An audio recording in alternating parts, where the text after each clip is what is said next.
So today we're making a vegetarian main course for Thanksgiving that looks like a turkey, but it's a whole cauliflower. To me, I can imagine this as a legless turkey breast. So just imagine the turkey without its legs, and that's what this kind of centerpiece is gonna look like at the end. And so I wanna get these green pieces off, and I wanna create a flat surface so that it'll stand up straight.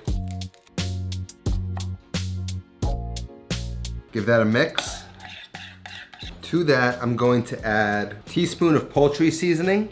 Call a tablespoon of paprika, teaspoon of garlic powder, teaspoon of granulated onion, half a teaspoon of white pepper, half teaspoon of celery seeds, a little cayenne to give it a little heat, weird seasoning broth. It's one of these packets. Mix it. So now that our oil is cool enough, we're gonna add a couple tablespoons of it. And then just get this thing in there. You just wanna spread it all over the exterior of the cauliflower.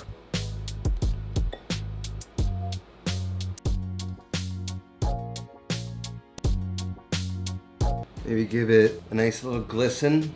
Kind of smells like turkey up in here, I'm not gonna lie. So I'm gonna kind of carve it like that.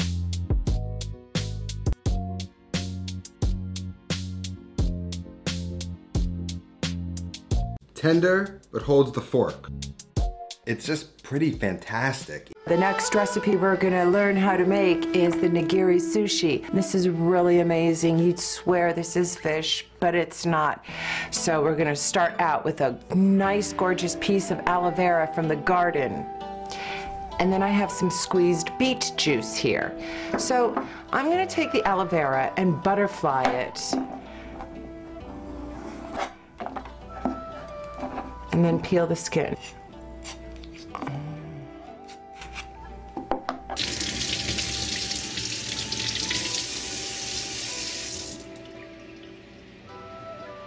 All right, our aloe vera is rinsed, which is a crucial step because aloe vera is very bitter. It's got a really bitter flavor. We really want to get rid of that bitter flavor. So I'm going to slide it into the beet juice, and that is going to color it.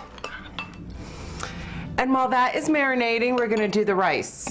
Now the rice consists of just parsnips and a little bit of binder. All I do is just slice it in little pieces so my Cuisinart can chomp it up a little quicker.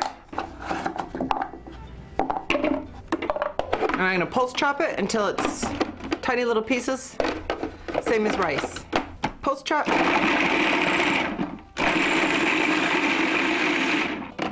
And that's about nice size. See, consistency of rice. I added about a tablespoon of cashew butter to a cup of parsnip rice. Gonna just take about a tablespoon of rice and mold it like so and place it on the bottom. And I'm gonna take our fish.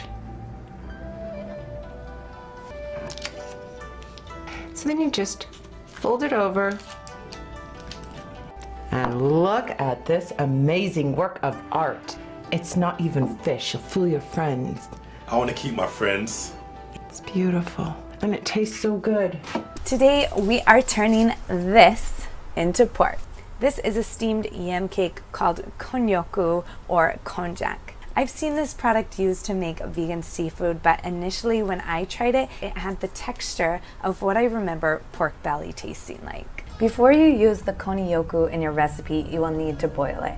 It has a very powerful fishy smell, and boiling will remove the stench and help the yam cake absorb more of the flavors.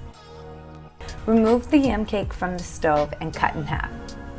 Next, score each piece in a crotch has pattern to allow the flavors of the liquid to absorb while marinating.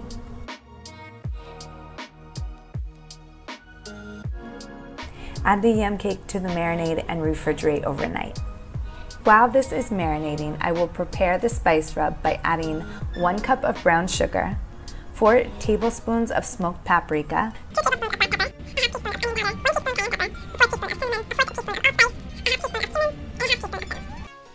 Mine has already been marinating overnight, so I'm ready to dip these in the rub, making sure they are fully covered. I found that cutting these into bite-sized pieces and then adding the rub again makes them crispier, but you can also fry this as a whole piece. Add in the yam cake and cook over medium heat, turning occasionally until browned all over.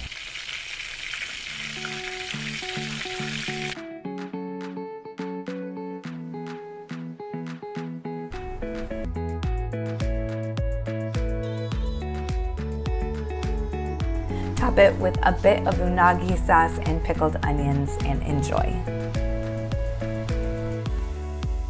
We can make this bacon cheeseburger without meat or bread.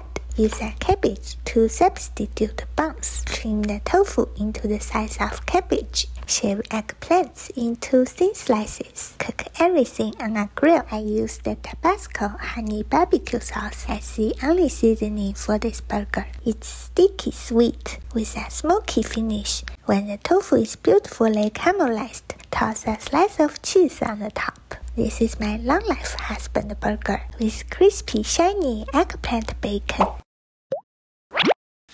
Hey everyone, welcome to my next video. Today we're doing a dish inspired by MasterChef Canada.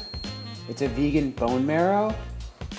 So it's basically using potatoes and mushrooms to mimic the texture and the look of bone marrow. Roast away, cook away. Just get a little bit of color on the mushrooms. Cook them for about 5 minutes on like a pretty high heat. Now we're blitzing everything up. Got the mushroom mixture in there.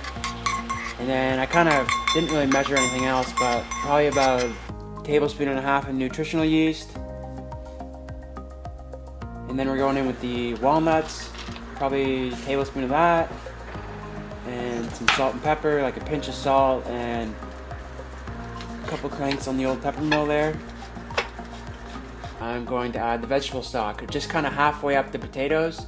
You don't want to fully submerge the potatoes, but just like that. And at this point, you put them in the oven at around 400 for 12 to 15 minutes. And yeah guys, pretty easy recipe here. It looks really fancy, but it didn't really take that long because you can kind of roast everything at the same time. And I hope you guys enjoy. So in this video I'm going to be making a vegan bone broth. I know it sounds a bit strange using the word vegan and bone in the same sentence. I'll give you a vegan version of bone broth that replicates not only the taste, but I think more importantly the nutritional value that bone broth is always highly praised for. So bone broth is made by boiling the bones of animals in water, and what this does, it releases the nutrient-rich bone marrow inside of the bones into the stock water, which is what gives you this broth that's full of all these vitamins and minerals. The first one that everyone bangs on about when they go on about bone broth is collagen. Collagen is a protein that is synthesized in the body. So if you're eating collagen, the collagen that you're getting from bone broth, which is generally in the form of gelatin, that collagen you're ingesting gets broken down by the body, and then the body uses those components as it sees fit. So in very basic terms, your body creates collagen by combining 2 amino acids, proline and glycine, using vitamin C to do so. So proline, an amino acid, can be found in a lot of meats, so you're going to find it a lot in that bone broth, but guess where else you can find loads of proline? Seaweed. Other sources of proline? Miso paste, so we use dark miso paste in this recipe, and also soy sauce. Second amino acid that we need for collagen is glycine. So again, glycine found in meats, a lot in the marrows and the skins. But again, seaweed. Loads of glycine in seaweed, so you don't need to worry about the glycine. Moving on to minerals, such as potassium, calcium, magnesium, phosphorus. So where can we find these minerals in the recipe we're doing? Again, the shiitake mushroom. So iron, very important mineral. There's loads in seaweed. There's also a lot found in potato skins, which forms part of this recipe. Let's crack on with the recipe. Add the onions, carrots, and celery, glug of olive oil, 3 cloves of garlic, the peel of 2 potatoes, 4 bay leaves, 20 black peppercorns, a handful of parsley stalks, 90 grams of shiitake mushrooms, 30 grams of seaweed, 1 heaped tablespoon of dark miso paste, and finally 2 tablespoons of soy sauce. Stir all that together, then pour in 14 cups of water. Bring to a simmer and cook on a low heat with the lid on for 6 hours. Place a colander on top and drain the liquid through the colander. The broth is now ready. I recommend you drink some straight away. Hey, what's up everyone? Welcome back to my kitchen for another video. Today we're going to be making vegan haggis. Alright, so the first thing you're going to want to do is to soak a half a cup of dried lentils and also a half a cup of steel cut oats. You want to soak those in a bunch of water for around 3 hours or more. The spices that we're going to be using is 1 teaspoon of garam masala, a pinch of sea salt, a tablespoon of tamari, and 1 teaspoon of black pepper. So you just want to cook this until the lentils and the carrots are soft. So it takes about 5 to 10 minutes to do that. And you can add a little bit more veggie stock as you go here, just a few splashes here and there just to help, you know, keep everything cooking. So while you're waiting for the carrots to soften and the lentils to cook, you can chop up some mushrooms. We're going to be adding these to the frying pan along with some raisins. So this is an addition from me because you know I like to sweeten things up a little bit. I got a bit of a sweet tooth. So the next thing we're going to be adding are some red kidney beans. And we just rinsed and drained them and now we're going to chop them up.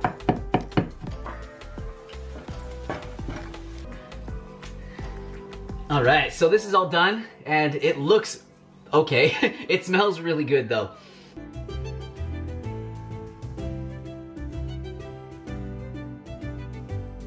So let's try it out and see how it is. Pea shoots out of here. Wow. That's good. Like that is really good. When you get one of the raisins in there, it adds a bit of sweetness to the bite. It's so good. I have grew up with Swedish meatballs and my grandmother makes the most delicious Swedish meatballs in the world. So this recipe is so inspired by her. But this recipe is actually raw vegan. What we were going to start with is the onion. We will whip up the onion and I do it in my food processor because it's the fastest way. So what we're going to do next is actually we take our sunflower seeds here.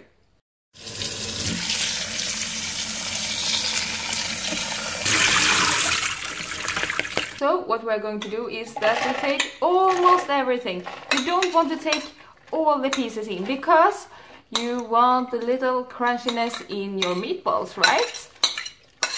Now I take my carrots and you will see it's a beautiful color here. So this color is in my Swedish meatball. And what we're going to take next is celery, apple cider vinegar. And then we have tamari soy sauce, onion powder, and I don't know what you call it, maybe allspice or pimento or something like that. Kryddpeppar in Swedish. 1 drop of orange essential oil. So what I'm going to do next is that I will process this. And when you have it finally whopped like this, you should add your onions and the rest of the sunflower. If your sunflower seed was wet like mine was, you should add a little pinch of psyllium husk powder. And now we want to process this again. Here we have it, and now I will take some nutmeg here. The easiest way I think is to take 2 spoons and just lay it out here on a paper sheet. Dun, dun, dun, dun, dun. Taste test.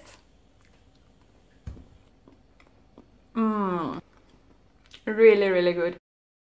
So here I'm making my special garlic bread. I just put raw garlic and a bit of salt water, or you can just use Himalayan sea salt, something like that. And just like that, it's delicious.